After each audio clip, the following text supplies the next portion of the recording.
KF-21 전투기 강대국 300대 도입 진행 1593차 비행 이륙. 대한민국이 만든 KF-21 보라매는 단순한 전투기가 아닙니다. 4.5세대 스텔스 전투기로 시작해 5세대 기술로 도약하는 이 전투기는 세계 방산 시장을 뒤흔들고 있죠. 1593번째 시험 비행을 성공적으로 마친 KF-21은 이미 동남아, 중남미, 유럽에서 300대 이상의 도입 문의를 받고 있습니다.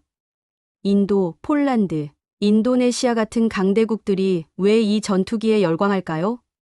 답은 간단합니다. 가성비, 성능, 납기 속도의 완벽한 조화. KF-21은 미국의 F-35대당 8천만 달러에 비해 훨씬 저렴하면서도 공대공, 공대지 임무를 모두 수행할 수 있습니다. 최대 사거리 2200km, 스텔스 설계, 첨단 AESA 레이더, 그리고 정밀 유도 무기를 탑재한 이 전투기는 현대전의 게임 체인저입니다. 한국은 단 10년 만에 군용기 시장에 진입해 7개국에 200대 이상을 수출하며 세계를 놀라게 했죠. 이제 KF-21 블록 3 업그레이드를 통해 완전한 5세대 전투기로 거듭날 계획입니다. 이건 단순한 전투기가 아니라 대한민국 방산의 자존심입니다. KF-21의 심장, 엔진 이야기가 빠질 수 없죠. 현재 KF-21에는 한화 에어로스페이스가 제너럴 일렉트릭의 라이선스로 제작한 F414 엔진 14,770파운드 포스이 탑재되어 있습니다. 하지만 한국은 여기서 멈추지 않습니다. 두산 에너빌리티가 15,000파운드 포스급 국산 엔진 개발에 본격 돌입했습니다. 이 엔진은 KF-21뿐 아니라 유무인 편대 비행 드론 가오리에도 장착될 예정입니다. 상상해보세요. 미국, 영국, 프랑스, 러시아만 보유한 고성능 항공기 엔진 기술을 한국이 손에 쥐는 순간 두산은 이미 수소 연소 터빈과 가스터빈 기술로 세계적 명성을 얻었죠. 항공기 엔진은 경량화와 고출력이 핵심인데 두산은 이 난제를 풀기 위해 수소, 불꽃 특성과 고온 연소 기술을 활용하고 있습니다. 방위사업청의 로드맵에 따르면 이 엔진 개발이 성공하면 한국은 세계 5대 항공기 엔진 강국으로 도약합니다. 더 놀라운 건 두산이 1만 파운드급 무인기 엔진과 10만 500파운드급 소형 엔진까지 병행 개발 중이라는 점입니다. 이건 단순한 기술 개발이 아니라 한국 방산의 미래를 여는 혁명입니다. KF-21의 진짜 힘은 첨단 무장 시스템에 있습니다. 한국은 공대공, 공대지, 미사일을 독자 개발하며 세계를 깜짝 놀라게 했죠. 철룡 미사일은 사거리 800만 1000km, 마하 7 이상의 초음속으로 중국 본토의 전략시설을 정밀 타격할 수 있습니다. 스텔스 기술이 적용된 이 미사일은 방공망을 무력화하며 단 한 발로 적의 핵심 인프라를 파괴할 수 있죠. 국방과학연구소 ADD는 철룡 미사일의 실전 시험을 성공적으로 마쳤고 세계 최고 수준의 벙커버스터급 한국형 타우러스도 개발 중입니다. 이 타우러스는 500km 이상 사거리로 평양을 직접 타격할 수 있으며 6m 두께의 철근 콘크리트를 뚫는 관통력을 자랑합니다. 독일의 타우러스와 비슷하지만 한국은 독자 기술로 경량화와 전자장비를 업그레이드했죠. 유럽 방산업체 MBDA가 한국의 기술력을 인정하며 공동 개발을 제안했지만 한국은 독립 개발을 선택했습니다. 이 선택은 단순한 기술적 도전이 아니라 자주국방의 상징입니다. 중국 관영 매체는 철룡과 KF-21의 민감한 반응을 보이며 한국의 기술이 중국을 위협한다고 보도했을 정도죠. KF-21의 성공은 세계 강대국들을 긴장시키고 있습니다. 특히 미국은 한국의 빠른 기술 발전에 불안해하고 있죠. 미국은 처음엔 KF-21이 성공할 가능성을 낮게 봤습니다. 하지만 1593번째 시험 비행 성공과 블록 2 개발 순항으로 상황이 바뀌었죠. 미국은 AIM-120 공대공 미사일 공급을 일방적으로 철회하며 견제를 시도했지만 한국은 영국의 미티어 미사일 마하 4, 사거리 300km과 독일의 아이리스-T로 무장 체계를 재편했습니다. 이 유연성은 KF-21을 세계에서 가장 적응력 강한 전투기로 만들었죠. 인도는 KF-21의 최대 잠재 고객입니다. 인도 공군은 프랑스산 라팔 36대만으로는 부족하다며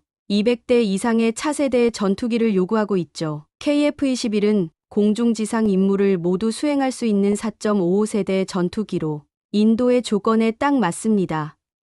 인도는 이미 K9 자주포 100문을 추가 도입하며 한국 방산을 신뢰하고 있죠. 7,700억 원 규모의 K9 계약은 파키스탄 중국과의 국경 충돌 속에서 인도의 안보를 강화했습니다. 인도 국방장관은 KF-21 같은 전투기가 필요하다며 공개적으로 관심을 표명했습니다. 이는 단순한 계약이 아니라 한국 방산의 글로벌 영향력을 보여주는 역사적 순간입니다. 한국 방산의 성공은 KF-21에만 국한되지 않습니다. 한화 에어로스페이스의 K9 자주포는 인도, 폴란드, 호주 등에 수출되며 세계 시장을 석권했죠. 폴란드는 FA-50 전투기를 단 1년 만에 도입하며 한국의 빠른 납기 속도에 감탄했습니다. 반면 미국은 F-16을 2030년 이후에나 공급 가능하다고 밝혔죠. 한국은 성능, 가격, 납기의 3박자를 모두 갖춘 유일한 국가로 평가받고 있습니다. KF-21의 생산 효율성도 놀랍습니다.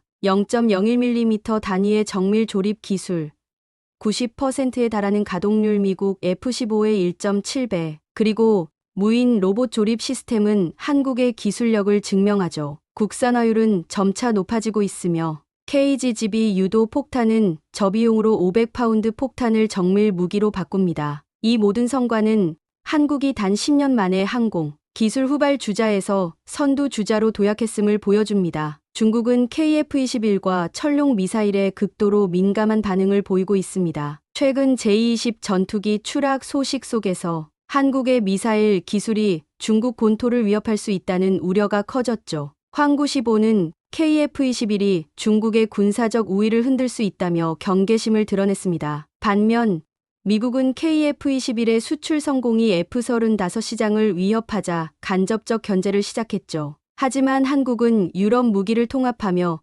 미국의 압박을 무력화했습니다. 이건 단순한 기술 경쟁이 아니라 글로벌 패권의 재편입니다. 인도와 중국의 국경 충돌 라다크 지역 2020년 사망자 발생 속에서 인도는 중국 견제를 위해 한국과의 협력을 강화하고 있습니다. 브릭스 회의에서 병력 철수 합의가 있었지만 중국은 여전히 인도 근처에 전투기를 배치하며 긴장을 유지하고 있죠. 이런 상황에서 KF-21은 인도의 안보를 강화할 완벽한 선택입니다. 자, 이제 마지막 반전입니다.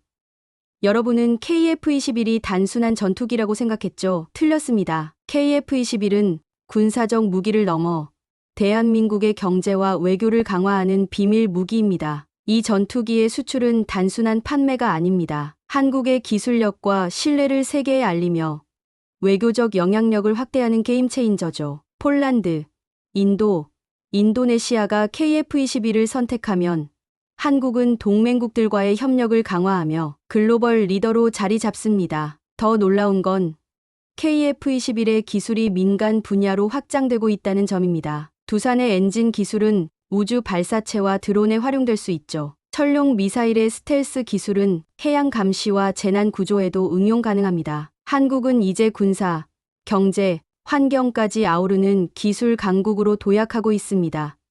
여러분이 이 영상을 보고 있는 지금 대한민국은 세계 방산 시장의 새로운 역사를 쓰고 있는 겁니다. 이제 선택은 여러분에게 달렸습니다. KF-21의 비행, 한국의 기술혁명, 세계 강대국의 주목을 지켜본 여러분, 이 소식을 그냥 지나칠 건가요? 지금 바로 이 영상을 공유해 한국 방산의 위대한 미래를 전 세계에 알리세요. 댓글로 여러분의 생각을 남겨주시고 구독, 좋아요, 알림 설정도 잊지 마세요. 여러분의 한 번 클릭이 대한민국의 글로벌 위상을 높입니다.